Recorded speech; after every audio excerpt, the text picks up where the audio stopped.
Shalom Lekulam, paz para todos. Queridos, como foi prometido, eu estou aqui nesse momento, aqui bastante ansioso para transmitir para vocês, futuros alunos do curso Bereshit, um pequeno estudo, um pequeno resumo a respeito do tetragrama, ou seja, as consoantes que formam o nome divino. E nós estamos aqui, eu quero ser bastante objetivo com vocês hoje para o nosso vídeo não ficar tão extenso. Eu estou aqui, apresentando para vocês essas letras. Pastor, que loucura é essa? O que é isso? Interessante, né? Mas primeiramente eu gostaria aqui de falar sobre a palavra tetragrama. A palavra tetragrama é uma palavra grega que significa tetra, 4, grama, letras, ou seja, 4 letras. Algumas pessoas às vezes vão questionar, pastor, mas será que tetragrama é uma coisa nova? É da época medieval? Não.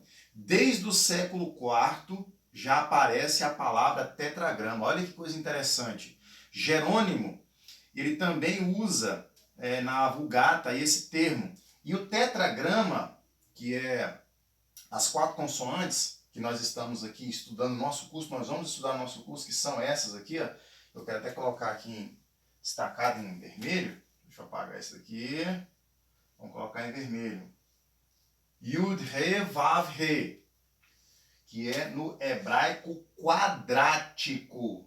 Se alguém perguntar para você que hebraico que você vai estudar, porque existiram outros hebraicos, outras formas de escrita antes desse hebraico aqui que nós vamos estudar. Esse hebraico aqui é um hebraico da nossa época. Algumas pessoas elas vão dizer que é o seguinte, esse hebraico aqui é um hebraico pós-exílico.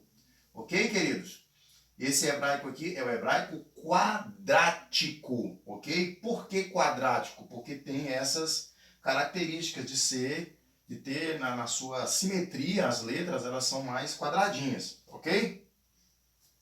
E existiam outras formas de escrita de hebraico? Sim, eu quero falar dessa daqui que é mais antiga. Esse proto-hebraico aqui é de 1500 a.C. Deixa eu escrever aqui com essa caneta aqui. 1500 a.C. Isso aqui é Yud, Re, Vav, Re também. Ok? Então não muda absolutamente nada no que diz respeito à pronúncia. Né? Embora nós vamos entender aqui que a pronúncia desse nome não é tão simples assim de nós descobrirmos. Mas as consoantes que são usadas, que são utilizadas, são as mesmas, mas ela tem a sua forma, a sua simetria diferente. Ok? Mas isso aqui é o Yud, Re, Vav, Re. Só que no proto-hebraico. Pastor, e esse daqui? Esse daqui, é o paleo-hebraico. Não sei se os irmãos aí do nosso grupo Bereshit perceberam que eu mandei lá uma tabelinha para vocês aí no grupo aí, ó. Se alguém chegou no grupo agora, tem pouco tempo que foi inserido no grupo, não viu ainda, mas tem essa tabelinha lá, viu? Que no caso também que é Yud, Re, Vav, Re. Ok? E são o quê? São as consoantes que formam o nome divino. Mas esse daqui é o paleo-hebraico. Provavelmente, esse paleo-hebraico aqui foi a escrita usada por Moisés, ou Moshe. Ok? O nome de Moisés se pronuncia em hebraico Moshe. Foi escrito o nome de Deus pela primeira vez se utilizando dessas consoantes, destas formas de letra. Ok, queridos? Mas vamos lá, né? Nós temos muito, mas muito assunto aqui para tratar e eu não quero que o vídeo fique tão longo para não ficar tão cansativo para você que nos assiste, que eu acredito que você está aí curioso para descobrir as informações, para ter conhecimento aí daquilo que nós queremos informar para os nossos alunos. Pois bem, o tetragrama, eu vou colocar aqui novamente aqui, ó, Yud, Re, Vav, Re, você vai enjoar de ver isso aqui, ó. Você vai memorizar isso daqui. Yud, Re, Vav, Re ele aparece aproximadamente mais de 6.800 vezes no Antigo Testamento. Mais de 6.800 vezes. E em algumas passagens ele aparece na sua forma abreviada. Ou seja, a forma Yah, como de aleluia.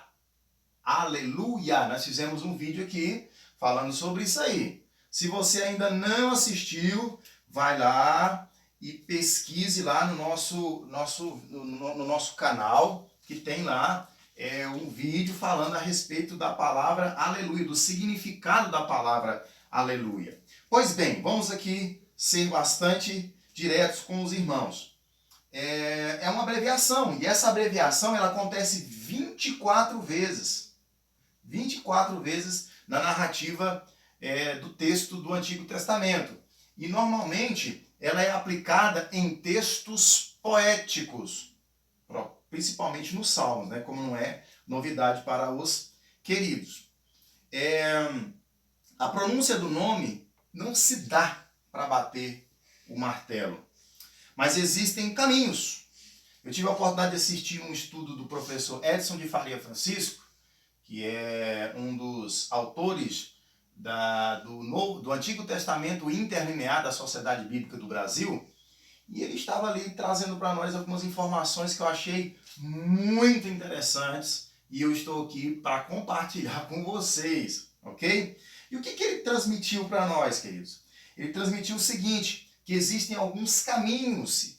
Por exemplo, nós conhecemos algumas pronúncias, e nós precisamos entender por que muitas pessoas defendem tais pronúncias, porque outras pessoas defendem outras. Existe uma razão. Ou seja, essas pronúncias não apareceram apenas do nada da mente das pessoas. Pois bem, vamos lá. O professor Edson Faria Francisco, ele fala e também o próprio Thomas Mettinger, se você for, no caso, ter a oportunidade de ter em mãos a Torá, que é o Pentateuco, e você observar na passagem bíblica onde está ali sendo referida o nome de Deus, você vai ver que ele não colocou uma tradução, ele não transcreveu. O que ele fez? Ele só fez isso aqui, ó. Ele colocou YHWH. Chato, né? Mas é porque é complicado, queridos, você pegar e dar uma definição, porque o professor Edson de Faria, na verdade, ele não é um religioso, ele é um cientista. E, de certa forma, ele está tentando ser um pouco imparcial com relação a estas questões. Mas ele cita aqui algumas possibilidades que vocês conhecem, já tive a oportunidade de falar aqui de algumas.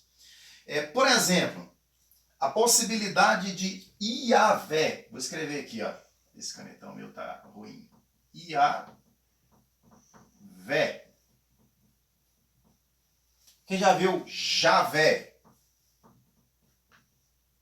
Javé. Já viu? Iavé e Javé? Javé, na verdade, é uma maneira aportuguesada de Iavé. Porque, normalmente, quando você pega o Iá e você vai para o português, eles jogam essa consoante aqui, J. Porque no hebraico não existe a consoante J. Ok, queridos? Mas o que acontece? De onde apareceu isso? Quem propagou essa pronúncia do tetragrama foi um homem chamado William Genesius. Ou Genesius, William Genesius. Quem era este homem? Ele era um hebraísta alemão do século XVIII. E ele foi importante, ele escreveu dicionário, escreveu gramática, ou seja, alguém importante dentro dessa área aí que a gente precisa ter pessoas que trabalhem dentro disso, que estudem, que se aprofundem. Nós temos aí algumas gramáticas, eu mesmo estudei a gramática do Antônio Renato Gusso, que é daqui do Brasil, muito boa, né? Uma gramática, foi a segunda gramática, perdão, que eu tive a oportunidade de estudar, muito boa. E esse William Genesius, ele é hebraísta alemão do século XVIII, ele aceitou essa possibilidade. E muitos estudiosos também. Mas de onde ele tirou isso, queridos? Ele tirou essa ideia de onde? Isso vem de uma transcrição grega. Vinda de onde? De Marte? Não, queridos. Vinda dos pais da igreja. Foi de onde? Dos pais. Pais da igreja. Pais da igreja. De que época? Do século IV para V. Ok? Dos pais da igreja do século IV para o V. E alguns, eles vão afirmar isso. Esses pais da igreja, Clemente de Alexandria, Orígenes de Alexandria, porque eram os pais da igreja do Oriente que afirmaram, que transcreveram desta forma. Eles transcreveram essa pronúncia que se fazia entre quem? Aonde eles encontraram isso? Entre os samaritanos e judeus daquela época. De onde apareceu isso daí. Ok? Mas o que acontece? Quando eles iam fazer essa transcrição, havia um problema, porque no alfabeto grego não tem a letra V. Então o que eles faziam? Eles escreviam Iabe. Eles colocavam a letra beta, a consoante beta, porque não tem V, então era Iabe. Mas a gente sabe que tem a ver com Iavé, ok? Mas existe um problema um pouco forte a respeito dessa definição. Eu particularmente não sabia, acabei descobrindo isso. Existe um problema forte. Talvez você que é bastante detalhista e você percebeu. Isso, essa definição, essa ideia, esse conceito, queridos, é da época do cristianismo. É da época do cristianismo. E Yahvé, ou seja, o tetragrama é muito antigo. Ou seja, que nós estamos falando do quarto, quinto século depois de Cristo. Como é que nós vamos falar de algo depois de Cristo, sendo que isso é tão antigo, sendo que isso é do Antigo Testamento? Um pouco de complicado. Isso aí, embora seja uma possibilidade, porque era um diálogo entre judeus e samaritanos. E eles transcreveram isso aí e chegaram a esse denominador que é Yahvé. Ok, queridos? Uma possibilidade. Mas existem outros nomes. Quer ver um outro nome aí? Você já lembrou de um outro nome aí, né? Bastante falado, bastante defendido. Qual é esse nome, pastor? O nome Jeová. O nome Jeová. De onde veio então Jeová, pastor? Jeová é um pouco mais complicado ainda. Por quê? Porque essa pronúncia, pasmem, queridos, pasmem, ela aparece no contexto católico romano e não protestante. Ou seja, não foi do protestantismo que veio a pronúncia Jeová. Veio de quem? Segundo o professor Edson Faria de Francisco, ele é um cientista, que trabalha com linguística, então ele faz uma pesquisa baseada em questões, em argumentos históricos. E ele chegou a dizer o seguinte, que veio por meio do século 13 ao 14, entre o século 13 e o 14, de um padre que era judeu. Que padre era esse? Um padre chamado Raimundo Martin. Raimundo Martin, ele chegou a essa conclusão. E ele escreve um texto porque naquela época havia um debate muito forte entre os católicos e os judeus a respeito de qual seria... Olha para você ver como é que esse negócio é antigo, gente. Para você ver a briga, a confusão, como é que é. O negócio não era fácil. Se hoje nós temos essas discussões, elas são às vezes um pouco inflamadas, existem pessoas aí que fazem até argumento de teoria de conspiração, que nós estamos escondendo o nome de Deus, os judeus esconderam o nome de Deus, os pastores escondem o nome de Deus, que isso aí é teoria de... Rapaz, aparece cada conversa aí, mas vocês observem que essa discussão ela é antiga demais. Século 13 e 14. Raimundo Martin, um Um ex-judeu que se converte ao cristianismo, ele era um judeu que se converteu ao cristianismo e se tornou padre. E ele escreveu um texto que está aqui em aramaico, perdão, aramaico não, em latim, que tem como texto Pulgem Fidei, que significa punhos da fé. Olha o texto. Era uma espécie de texto contra os judeus no debate, né? Era tipo como se fosse uma tese para esse debate entre judeus e católicos. Aproximadamente lá pelo ano 1380, como eu falei, entre o século XIII e o século XIV. E isso, querido, se arrasta até o século XVI. Para você ver como é que o negócio foi longe. Que até então, como eu falei anteriormente, Yahvé veio de uma transcrição grega, século IV e V. Depois, anos depois, por meio desse ex-judeu que se torna padre, há um debate, aí aparece a pronúncia Jeová. Mas aí fica a pergunta, mas de onde vem isso? De onde vem essa pronúncia Jeová? De onde ele tirou isso? Na verdade, a pronúncia Jeová, ela vem de uma mistura entre, preste bastante atenção aqui, ó, entre uma mistura entre o tetragrama e a palavra Adonai.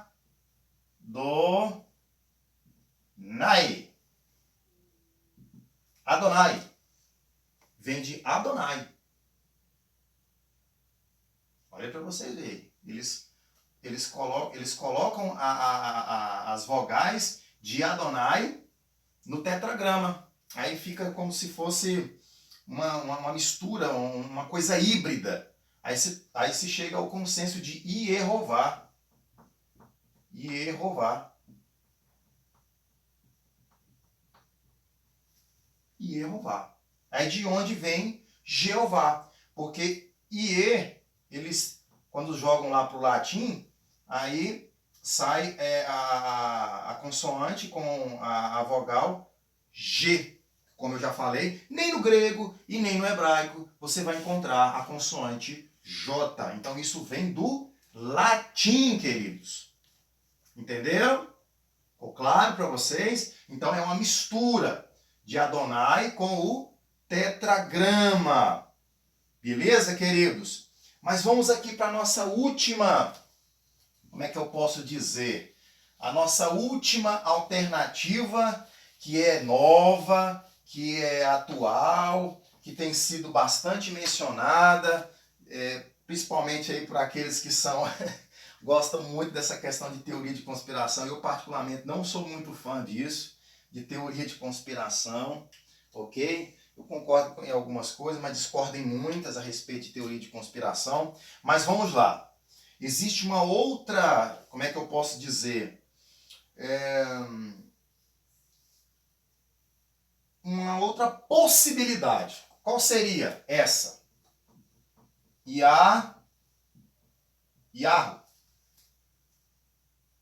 Ok? Yahu. E de onde vem Yah? Tem Yahu e tem Ierro. Ierro. Ierro. Mesmo, pastor, tem isso. De onde vem essa pronúncia? Essa pronúncia, ela vem, queridos, ela vem do nome de personagens bíblicos, nomes próprios masculinos de personagens bíblicos hebraicos, ok? Personagens bíblicos do Antigo Testamento, ou seja, no hebraico. Quer um exemplo? Elias. Elias é Eliarro.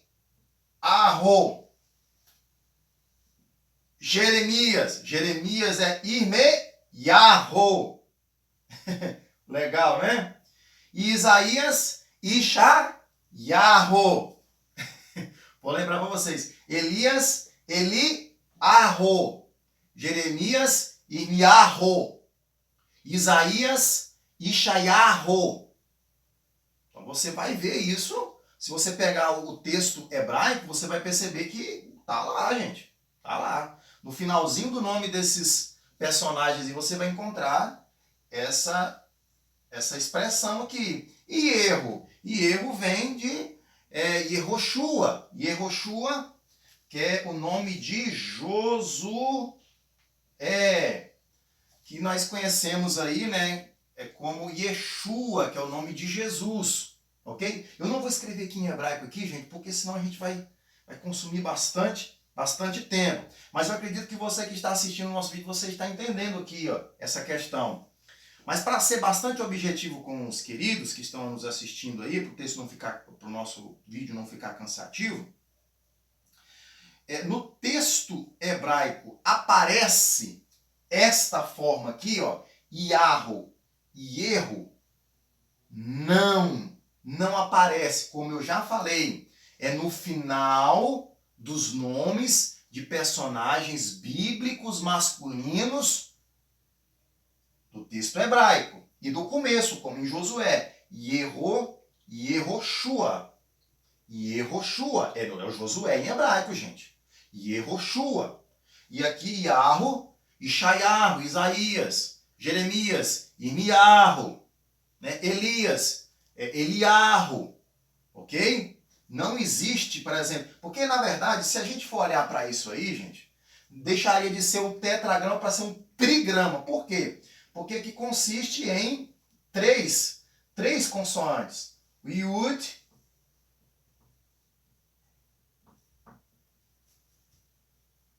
são três, na verdade é um tetragrama, gente. São 4 consoantes. Ok?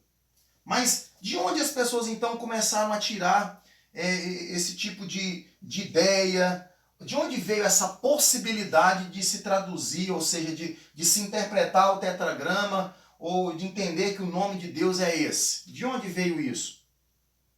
Existem documentos, ó, entenda bem isso. Existem documentos em hebraico e aramaico, porque o Antigo Testamento ele foi escrito em hebraico e aramaico, gente. Não foi só em hebraico, existe uma pequena parte do texto hebraico que está também em aramaico. E aparecem desta forma, com 3 letras. Aonde, pastor, que eles encontraram isso? Olha, numa colônia militar judaica de Elefantina. Em que época? É um documento, gente. Não é um texto bíblico, é um documento. E de que época? Olha para você ver como que é antigo. Da época datado de Esdras e Neemias. Aparece essa ideia de arro e de erro. Trigrama, quer dizer, perdão, trigrama.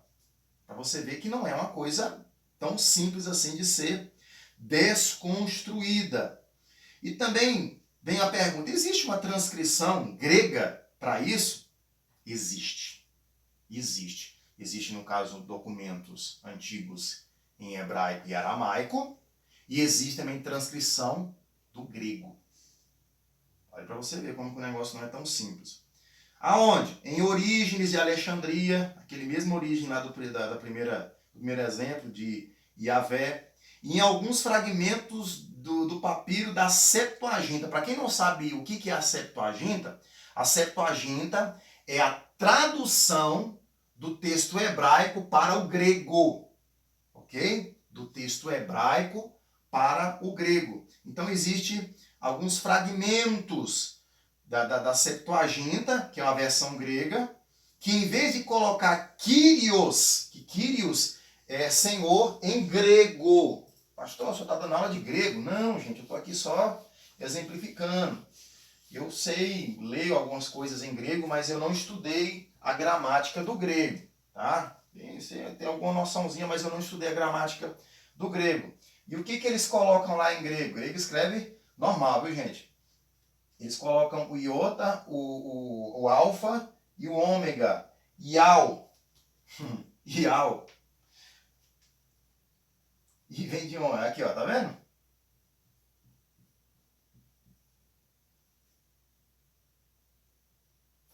A transcrição que eles encontraram nos fragmentos. Que fragmentos?